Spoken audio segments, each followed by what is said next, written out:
Hello guys, welcome back to my channel. അപ്പം ഞാൻ എൻ്റെ ജീവിതത്തിൽ പുതിയൊരു തീരുമാനം എടുത്തിട്ട് അതിനേക്ക് വേണ്ടിയിട്ടുള്ള ഒരുക്കങ്ങളിലേക്ക് പോവാണ്. ഇപ്പോൾ കുറച്ച് ഷോപ്പിങ്ങിനൊക്കെ ആയിട്ട് ഇറങ്ങിയതാട്ടോ. ഫസ്റ്റ് ഞാനൊരു കടയിൽ കയറി, അവിടെ നിന്ന് 2-3 ടോപ്പൊക്കെ നോക്കി. അപ്പോൾ എനിക്ക് ഇഷ്ടപ്പെട്ട അങ്ങനെ വലിയ കാര്യത്തിനെ ഒന്നും കണ്ടില്ല. അപ്പോൾ അവിടെ നിന്ന് ഒരെണ്ണം എടുത്തിറങ്ങി ഞാൻ അടുത്ത കടയിലേക്ക് പോവാണ്. ഇവിടെ കിട്ടാത്ത സാധനങ്ങളൊന്നും തന്നെ ഇല്ല കേട്ടോ. അപ്പോൾ എനിക്ക് ആദ്യം ഒരു ട്രാവൽ ബാഗ് വേണമായിരുന്നു. പിന്നെ അവിടുത്തെ ചേച്ചിമാർ തന്നെ പറഞ്ഞു മുകളിൽ റിഡക്ഷൻ സെയിൽ നടക്കാണ്, പോയി നോക്കിക്കോളാൻ പറഞ്ഞപ്പോഴത്തേനും ജസ്റ്റ് ഒന്ന് കയറിയതാണ്. അപ്പോൾ അവിടെ കുറേ ടോപ്പ് നിരന്ന് നടക്കുന്നത്. എൻ്റെ സൈസിന് പറ്റിയതൊന്നും ഇല്ലായിരുന്നു, എന്നാലും 2 ഞാൻ കണ്ടുപിടിച്ചെടുത്തു കേട്ടോ. അത് കഴിഞ്ഞിട്ട് വേറെ സെക്ഷനിൽ പോയിട്ട് വേറെയും കുറച്ച് ടോപ്പൊക്കെ നോക്കി. എനിക്ക് അവിടെ നിന്ന് കുറച്ച് ടോപ്പ് ഇഷ്ടപ്പെട്ട് അതും വാങ്ങിച്ചിറങ്ങി. ബെഡ് കവറും ബെഡ്ഷീറ്റും എല്ലാം അവിടെ നിന്ന് തന്നെ ഞാൻ എടുത്തു കേട്ടോ. എന്താ പറയുക, ഒരു ടെൻഷനായിരുന്നു. എല്ലാം എടുത്തോ, എല്ലാം വാങ്ങിച്ചോ. അപ്പം പകുതി എനിക്ക് വീഡിയോ എടുക്കുന്ന കാര്യമേ ഞാൻ മറന്നു. ഇനി അടുത്ത കടയിലേക്ക് പോവാണ്. അവിടെ നിന്ന് എനിക്ക് കുറച്ച് ലിസ്റ്റ് ഇട്ട് തന്ന സാധനങ്ങൾ വാങ്ങിക്കാനുണ്ട്. അപ്പം ഞാൻ പറഞ്ഞില്ലല്ലോ ഞാൻ എന്നാ പഠിക്കാൻ പോകുന്നത്. ഞാൻ ജനറൽ നേഴ്സിങ്ങിന് പോവാണ്.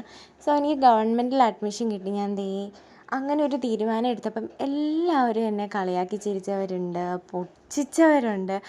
എനിക്കറിയത്തില്ല എന്തുകൊണ്ടാണ്. ഡിഗ്രി കഴിഞ്ഞിട്ട് ഞാൻ പോയതുകൊണ്ടായിരിക്കും മേ ബി. എനിക്ക് ഭയങ്കര ആഗ്രഹമായിരുന്നു നേഴ്സാവണം, അല്ലെങ്കിൽ ആ ഒരു ഫീൽഡ് എക്സ്പീരിയൻസിന് എനിക്ക് ഭയങ്കര ആഗ്രഹമായിരുന്നു.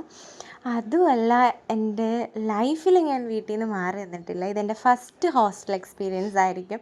അപ്പോൾ എന്താ എടുക്കേണ്ടത്, എങ്ങനെയാണെന്നോ ഒറ്റൊരു പ്ലാനും ഇല്ല, ഒരു ഐഡിയ ഒന്നും കാര്യങ്ങളൊന്നുമില്ല. അപ്പോൾ ആകെ അറിയാവുന്നത് കുറച്ച് തുണി ഉണ്ടാവും, അത് അത്യാവശ്യമാണല്ലോ. അതെല്ലാം വാരിപ്പെറുക്കി മടക്കി നമ്മുടെ ബാഗിൽ കയറ്റുക, അതാണ് ടാസ്ക് നമ്പർ 1. അപ്പം ഞാൻ ചടപടേ എന്നാണ് എല്ലാ സാമാനങ്ങളും വാരി ഒതുക്കിക്കൊണ്ടിരുന്നത്. കുറേ ഡ്രസ്സ് മടക്കിയെടുക്കാനുണ്ടായിരുന്നല്ലോ, കാരണം നമ്മുടെ അടുത്ത് അവിടെ നിന്ന് പറഞ്ഞായിരുന്നു 2 മാസത്തിലൊരിക്കലേ ലീവ് ഉണ്ടാവുള്ളൂ, എല്ലാ മന്തും അങ്ങനെ വിടുന്ന ഒരു ഉറപ്പില്ല. അതുകൊണ്ട് നമുക്ക് വേണ്ടിയ അത്യാവശ്യം കുറേ കാര്യങ്ങളും പിന്നെ ഫംഗ്ഷനും എല്ലാം വെച്ച് അങ്ങനത്തെ ഇടാനായിട്ട് 2 ഡ്രസ്സ്, അങ്ങനെയൊക്കെ ഞാൻ എല്ലാം കൂടി അങ്ങ് എടുത്ത് വെച്ചു. സത്യം പറഞ്ഞാൽ എനിക്ക് ഒട്ടും ഐഡിയ ഇല്ലായിരുന്നു കേട്ടോ, എന്താണ് നടക്കാൻ പോകുന്നത്, ഇല്ലെങ്കിൽ എങ്ങനെ ആയിരിക്കും എന്നുള്ള ഒരു ഐഡിയാസിലല്ല ഞാൻ ഒന്നും ചെയ്തത്. അപ്പോൾ അതിൻ്റെയൊക്കെ അറിയാനുണ്ട്. പിന്നെ അവിടെ പോയാലുള്ളൊരു കാര്യം എന്താണെന്ന് വെച്ചാൽ, ഹോസ്റ്റൽ അത്യാവശ്യം നല്ല സ്ട്രിക്റ്റാണ്. ഗവൺമെൻറ് ഹോസ്റ്റലും കൂടി ആയതുകൊണ്ട് അത്യാവശ്യം നല്ല സ്ട്രിക്റ്റാണ് കേട്ടോ. ഏറ്റവും വലിയ ടാസ്ക് എന്ന് പറഞ്ഞാൽ ഇതിൻ്റെ അകത്തോട്ട് കുത്തിക്കയറ്റുക എന്നുള്ളതാണ്. ഈ ബാഗിൻ്റെ അകത്തോട്ട് കുത്തിക്കയറ്റാൻ നല്ല പാടാണ്. അങ്ങനെ കുട്ടിപ്പട്ടാളംസൊക്കെ സഹായിച്ച് ഞാൻ അതും കൂടി തീർത്തു. ഇനിയുമുണ്ട്, തീർന്നിട്ടില്ല.